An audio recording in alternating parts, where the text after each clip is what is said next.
Hello, എൻ്റെ പേര് നീതു. എൻ്റെ രണ്ട് ട്വിൻസ് ബോയ്സിനെയാണ് നമ്മളിവിടെ ആദ്യം വിട്ടത്. ഒരു ഒരു 3 months ആയി നമ്മളിവിടെ ബ്രൂക്കാനെ മീക്കാനെ ഇവിടെ ഡ്രോപ്പ് ചെയ്തിട്ട്.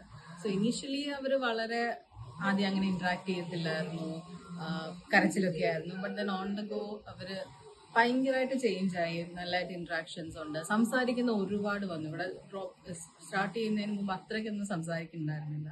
ബട്ട് നന്നായിട്ട് സംസാരിക്കാനായിട്ട് തുടങ്ങി. കുറേയും കൂടെ ക്യൂരിയസ് ആയി ഓരോ കാര്യങ്ങൾ, അതെന്താ ഇതെന്താന്ന് അങ്ങനെയൊക്കെ സംസാരിക്കുന്നത്.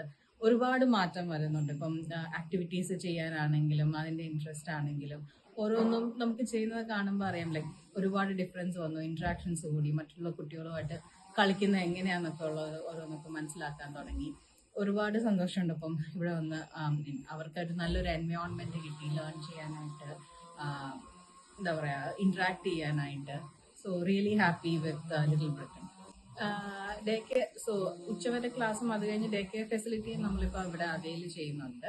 അപ്പം അവർ വളരെ കംഫർട്ടബിൾ ആണ് ഡേ കെയറിനകത്താണെങ്കിലും. അപ്പം ഇനീഷ്യലി ഒരു പേടി ഉണ്ടായിരുന്നു, ഇവർ ഫുഡ് കഴിക്കുമോ, ഉറങ്ങുമോ, എങ്ങനെയായിരിക്കും എന്നൊക്കെ. But then on the go ഒരു 2 to 3 വീക്സിനുള്ളിൽ തന്നെ അത് നല്ല സ്മൂത്ത് ഔട്ട് ആയി. ഫുഡ് കഴിക്കുന്നുണ്ട്, കരച്ചിലില്ല.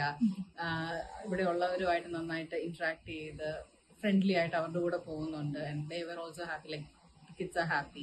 വൈകുന്നേരം വരുമ്പോൾ ആദ്യമൊക്കെ ഭയങ്കര ഒരു കരച്ചിലും ബഹളമൊക്കെ ആയിരുന്നു. ഇപ്പൊ അതെല്ലാം മാറി വളരെ ഹാപ്പി ആയിട്ടൊക്കെയാണ് വരുന്നത്. So really really happy with the day care facility.